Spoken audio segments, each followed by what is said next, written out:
రండి. అయ్యో గాడ్, మనం మాత్రమే నడుస్తున్నామేంది? వామ్మో,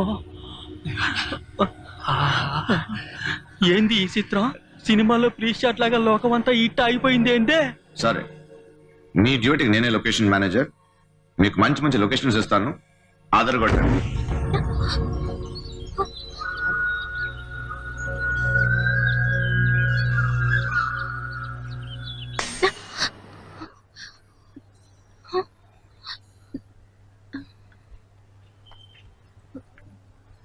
మహి, ఒక్క నిమిషం. నిన్న రెస్టారెంట్లో అలా జరుగుతుందని నేను ఊహించలేదు. దానికి కారణం నీ మీదున్న ప్రేమే.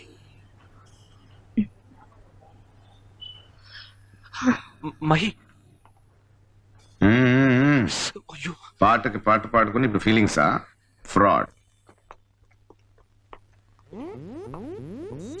నేనున్న చోట్ల డేంజర్ ఉందని చెప్తుంది అలారం.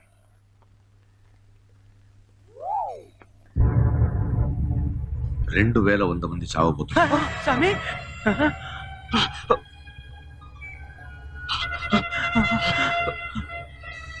గాడ్, పక్కనే సముద్రం ఉంది.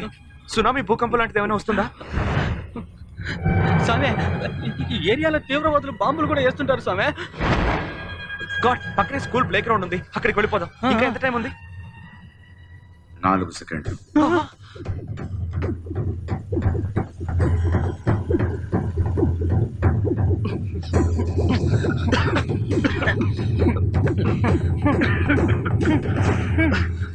దోమల మందు 2100 దోమలు చచ్చిపోయాయి. రండి పోదాం. ఏం సామె, ఈ ఈగలు సీమలు దోమలు ఈ లెక్కలోకి వస్తాయా? చవాలు లేకపోతాను అందుకు అడిగా. ఒక్క నిమిషం పక్కకు రండి. రాజు, ఎక్కడున్నావురా? ఏ చోట్రా ఇది? అమ్మో, సెక్కొడుతుంది. గాడ్, ఎక్కడ తీసుకొచ్చారు? చాలా కాల్తాందే. గీసి విసిరి పారేసి నాకిపో. అక్కడ చూడండి. అయ్యో, రామ్, ఇంత పెద్దవా? హృదయం, మెదడు అన్ని దోమలకు ఉంటాయి. యూనివర్స్ లో జీవించే అన్నిటికీ ప్రాణం ఉంది. ఇప్పుడు వీటిని లెక్కలు చేర్చుకున్నావా?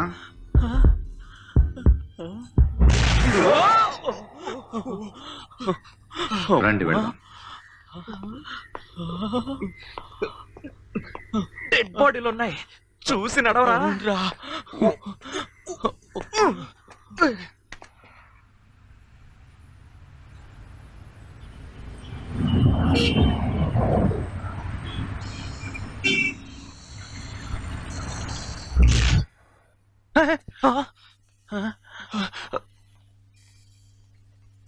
ఎంత కాలుష్యం! మీరు సృష్టించిన లోకమేగా? మీరు సృష్టించిందే కదా. అవును, ఇది ఏం పేట? తేనంపేట. తేనాంపేట, మంచి పేరు.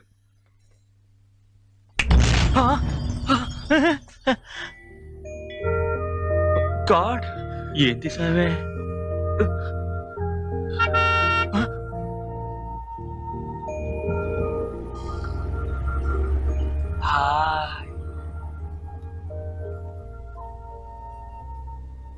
ఇది 200 సంవత్సరాల ముందున్న మీ తేనాంపేట. నేను సృష్టించినప్పుడు అడవులు కొండలమయంగా ఉండేది. మీరు ఆధునిక విజ్ఞానంతో సాధించింది అభివృద్ధ, పతనమ్మ? సమాధానం చెప్పలేరుగా. ఈ గేమ్కి ఇదే ఎండ్. ఊరి నుంచి మా నాయన సామె. ఒక్క నిమిషం, ఇక్కడి నుంచి మాట్లాడు. ఇప్పుడు మాట్లాడు. చెప్పు నాయనా. ఏరా బుర్తకు ముత్తయ్యా, ఎట్టున్నావు నాయనా? ఏదో ఉన్నాలే. మీ నాయనమ్మకు ఒంట్లో ఏం బాగాలేదురా. ఈ రాత్రి గడిస్తే చాలన్నట్టుంది. సంగతి చెప్దామని ఫోన్ చేశా, పెట్టి చస్తా మరి. మంచిది. ఏమైంది? ఏం లేదు స్వామి, మా నాయనమ్మకు ఒంట్లో బాగాలేదంట, ఈ రాత్రికే కట్టమంటున్నాడు. రండి, ఊరికి వెళ్దాం. అది కాదు, ఉన్నట్టుండి ఎట్టా సామె? మీ రూమ్ లో ఇలాంటి పోస్టులు అతికించుకున్నారుగా, సూపర్ మ్యాన్. గాడ్,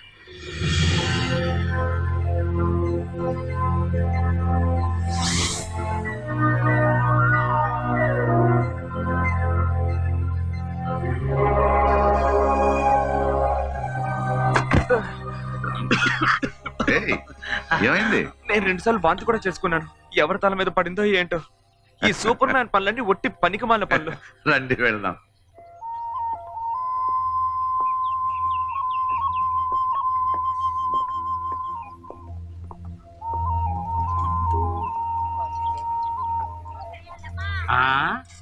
ఓరి బుర్ర తక్కువ మొత్తయ్యా, ఫోన్ చేసి 2 గంటలు కూడా కాలేదు, అంతలోనే వచ్చేసావే. రాత్రే బయలుదేరావా? కాదు నైనా. అవును నైనా, ఇప్పుడే వచ్చాం. ఏ బుర్ర తక్కువ యాదవరా అంత స్పీడ్ గా వచ్చింది? ఈ బస్సోళ్ళు ఏరోప్లేన్ ఒక్కదాన్నే గుద్దలా, ఇంకా అది చేసేలా ఉన్నారు. ఏమ్మా రాసు, ఎట్టున్నా? బాగున్నానండి. చెప్పలేదు కదా, సార్ పేరు అర్నాల్డ్, మాతో పాటే మ్యాన్షన్ లో ఉంటున్నాడు. ఓ మీకు దోస్తా? రండయ్యా రండయ్యా, రండి రండి రండి రండి. అబ్బాయి, నువ్వు మనోడివా లేక నాయుడివా? ఏంది నాయనా ఇది? వచ్చిన వాళ్ళని బయట నుంచో పెట్టి మాట్లాడుతున్నావు, లోపల తీసుకుపోతాం. రండి రండి రండయ్యా రండి. రండి సామె. మట్టి పొయ్యిలు చేయడం మా కులవృత్తి. కూర్చోండి. అమ్మా ఎట్టున్నావు అమ్మా? నువ్వు కూర్చోరాజు. సామె, ఇది నా పెద్దక్క, నమస్కారం. అది నా చిన్నక్క. మా అమ్మ. నమస్కారం బాబు, నేను చూస్తే లక్షణంగా ఉన్నావు, నా బిడ్డని బాగుపరచయ్యా. అమ్మా నువ్వు ఊరుకా. సామె, ఆడే మా చిన్న బావ. నమస్కారం. రండి సార్, నమస్కారం. ఏం శుభ్రు, మజ్జిగిచ్చావా? ఓ 5 గొడ్లు కూడా పడేసినట్టు అది చెప్పొచ్చాడు. ఊరుకో అక్క. సామె, ఈడు మా పెద్ద బావ. నమస్కారం. నాయనమ్మా, నాయనమ్మో, నేను ముత్తైన వచ్చాను నాయనమ్మా. రారా నా ముత్తయ్య, మీ అయ్యా నేను చచ్చిపోతాను ఊరంతా సాటింపేస్తున్నాడు రా అయ్యా. అయ్యో ఏడవు నాయనమ్మా. ఏమైందండి? దేవుడు మొక్కోటి బాకీ నిప్పులు దొక్కింది. అది నిప్పుల మీద నడవడం అంటే? గుడి ముందు నిప్పులు వేసి వాటి మీద నడుస్తారులే సామె. నిప్పుల మీద? ఏంటమ్మా ఇది? మీరు కాస్త ఆలోచించొద్దా? నిప్పుల్లో దుఃఖమని ఏ దేవుడు చెప్పాడు మీకు? నీరు పడిపోను. అయ్యయ్యో అయ్యయ్యో, ఎవడెవడో నోటికొచ్చినట్టు దేవుడు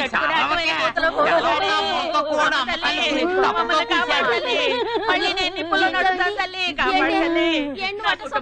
కాపాడాలి, అమ్మ తల్లిని వచ్చాను రా. అంత ఇబ్బంది పెట్టలే. నేను నీ బిడ్డను తల్లి, నన్ను క్షమించు తల్లి, నన్ను క్షమించు. తొందరగా వెళ్ళి తీసుకురావయ్యా. తల్లి రారా లోపలికే. నువ్వు కూర్చుని కూతలకి అమ్మ తల్లి ఒంటి మీదకి వచ్చేసింది. రారా. నాయనా, ఎవరో తెలవక మాట్లాడుతున్నావు. ఆయన ఎవరో తెలుసా? ఎవరైతే ఏంట్రా, రా లోపలికే. మా అత్త కూడా ఇబ్బంది పెట్టలే. తీసుకురండి. రా. అమ్మ తల్లి వెళ్తాంది, పోరా పో. రారా దగ్గరికి రా.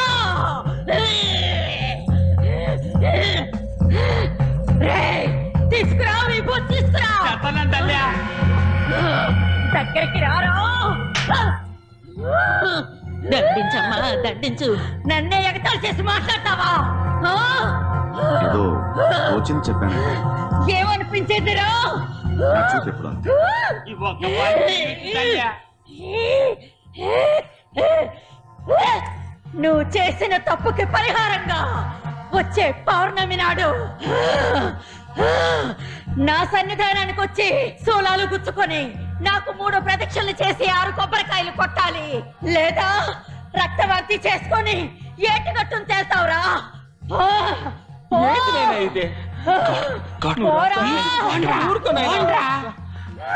తుడుచుకోండి సామె, నా కుటుంబాన్ని చేయించు సామె. ఇందులో నీ తప్పేముంది ముత్తు, ఊరుకో. అసలు ఇది ఎలా వస్తుంది గాడ్? ఒట్టి నటన. ఓవర్ ఎమోషన్ లో సైకాలజీ, న్యూరాలజీ దెబ్బతింటుంది.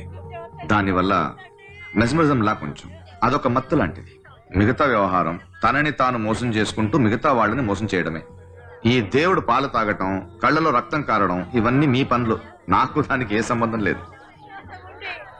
సామె, మళ్ళా పిలిచుద్దేమో, వెళ్ళిపోదాం సామె. వెళ్దాం గాడ్. వెళ్తున్నాం నాయనా. ఎలాంటి ఎలాంటి పరిహారం చేసుకోకపోతే రక్తవాంతి ఏటు కట్టే గుర్తు పెట్టుకో మరి. కలిసి నాకు జాతర What next? ఇక్కడికి దగ్గరలోనే ఉంది మా ఊరు కూడా. చెప్పండి. పిఎఫ్, గ్రాడ్యుయేటీ ఇటువంటివన్నీ పోను. చేతికి ఎంత వస్తుంది? నానా, ఎవరో తెలిస్తే మీరు ఇలా అడగరు. ఎవరైతే ఏమిట్రా? మీ అన్నయ్యలిద్దరు గవర్నమెంట్ సర్వెంట్స్. నీకా ఏ ఉద్యోగం సద్యోగం లేదు. ఉద్యోగం పురుష లక్షణం రా. నేను ఉద్యోగం వెతుకుతున్నాను. వయసు ఎంత? 26 నుండి 35 అండి. బిఎస్ఆర్బి ఎలిజిబిలిటీ ఉందట్రా? లేదు నాన్న. ఒక్క బ్యాంక్ ఎగ్జామ్ కూడా రాయటానికి వీలేదు. సరే, ఎంప్లాయ్మెంట్ ఎక్స్చేంజ్ లో రిజిస్టర్ చేసావా? లేదండి. లేదు. మొత్తానికి ముగ్గురు బాగానే కలిశారు. ఆ రోజుల్లో నా కుటుంబంలో నేను ఒక్కడే థర్డ్ ఫామ్. 62లో గవర్నమెంట్ లో గ్రూప్ డిగా జాయిన్ అయ్యాను. 38 ఏళ్ల సర్వీస్. ఇదే ఊళ్ళో ఉంటున్నాను. లీవ్ లో కూడా పొరుగురు పోయింది లేదు. అంత సిన్సియారిటీ. ఇవాళ చేతి నిండా 3500 పెన్షన్ తీసుకుంటున్నాను. మనసుకు తృప్తిగా ఉంది. ఈ అదృష్టం దేవుడు ఎంతమందికి ఇస్తాడు? ఏమంటావు? ఏది సార్ అదృష్టం? ఏదంటే నన్ను కొన్ని విషయాలు అడగమంటారా? అడుగు. సరే, మీరు ఒక్కసారైనా దారి లేని కొండ మీదకి ఎక్కి అక్కడ కూర్చున్నారా? లేదు. ఒక పడవవాడికి మీరు డబ్బులిచ్చి ఒక 2-3 కిలోమీటర్ల సాగరంలో పడవ మీద ప్రయాణం చేశారా? లేదు. ఊరికి బయట ఏదైనా ఓ మారుమూల విత్తనం నాటి ఓ చెట్టు పెంచారా?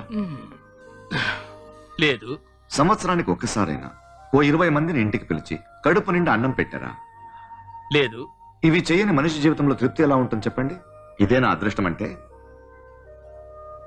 సార్, గవర్నమెంట్ లో ప్రైవేట్ లో అన్ని రంగాల్లో మీలాంటి వాళ్ళు జీవితానుభవం లేకుండా అడ్వైస్ మాత్రం ఇస్తూ ఉంటారు. ఇందులో నోరు మెదిపితే 100 సార్లు గవర్నమెంట్ జాబ్ అని కేకలు వేరే. ఏ సార్, ఈ పోలీస్ ట్రైన్డ్ కుక్కలు, రిపబ్లిక్ డే నాడు వరుసగా వచ్చే గుర్రాలు, పాపం వాటిది కూడా గవర్నమెంట్ జాబేగా. వాటికి మీకు తేడా ఉంది సార్. ఉద్యోగం చేసే అర్హత లేని వెధవుడి నువ్వు. ఏమిటండి ఇలాంటి వెధవతో చెప్తే నీ కొడుకేం బాగుపడతాడే? ముందు బయట తీసుకురా.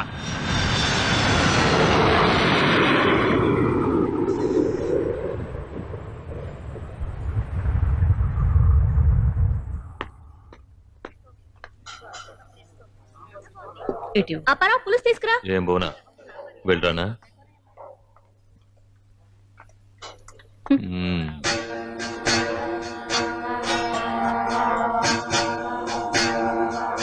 నువ్వు పురుగులు పడి చేస్తావురా. ఏమైందమ్మా? అంతా నా తలరాతయ్యా. ఈ ఇల్లు కొనవాడేమో మెస్సిని ఖాళీ చేయమంటున్నాడు. నేను కుదరదంటున్నాను. బెదిరించడానికి ఓ రౌడీని పంపాడు. పాడు చచ్చినాడు. వచ్చినప్పుడల్లా నా కూతుర్ని వెక్కిలి చేష్టలతో ఇబ్బంది పెడుతున్నాడు. వీడేమాయరోగో వచ్చి చేస్తే బాగుండు. వీరు మా మామయ్య గారు. నమస్కారం అండి. నమస్కారం సార్, ఒక్క నిమిషం. మా నాన్న గుండె ఆపరేషన్ చేయమన్నారు. ఆపరేషన్కి 1,00,000 కావాలి. మీకు వీలైనంత సహాయం చేయండి.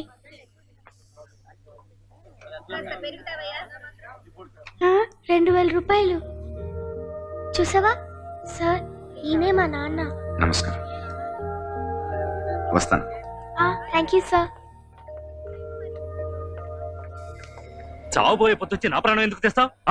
అసలు నేను మార్నింగ్ నెల 3,000 రూపాయలు నీ మొహాన్ని పంపేడుస్తున్నానుగా. నన్ను కన్నందుకు ఇంతకన్నా ఇంకేం చేయమంటావు?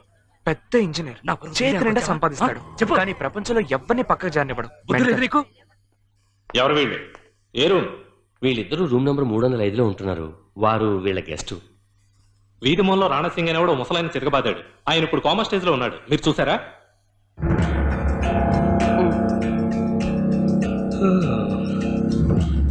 నేను చూసాను. Thank you sir. మీరేం భయపడకండి. అలాగేనండి. వస్తాను సార్. భయపడకు. అంత భయమా? మరుండదా స్వామి, తాము వెళ్ళిపోతారో ఇరుక్కున్నామంటే ఆ రానాగాడు మా బెండు తీసాడు. ఏం మేనేజర్ ఆయనకి జోసం చెప్పాలా? మీ కుటుంబంలో మొత్తం ఎంతమంది?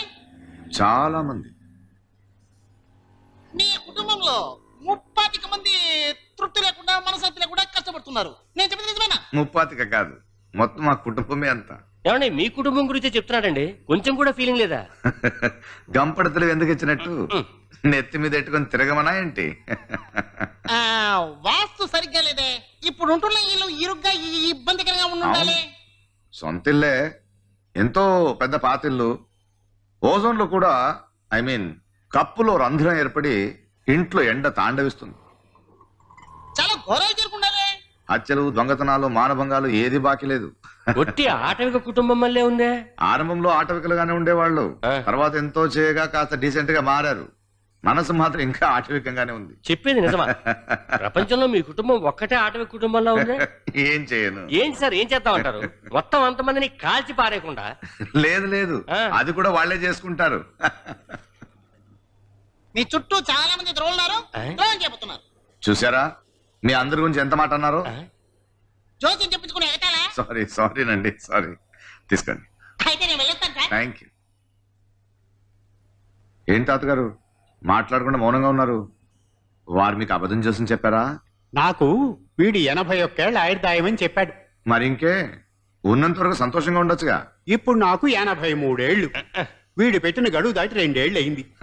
మహా అయితే 70 ఏళ్లలో ఉన్నారు కదా. అది సరే, వయస్సు మీద పడ్డాక మరణాన్ని సంతోషంగా స్వీకరించొద్దా చెప్పండి. దేవుడు నాకు మంచి జీవితాన్నే ప్రసాదించాడు. బ్యాంకులో డెవలప్మెంట్ ఆఫీసర్గా ఉద్యోగంలో చేరి సందు వదలకుండా ఇండియా మొత్తం చుట్టేశాను. ఆ సంతోషంలో బ్యాచిలర్ గానే బతికేశాను.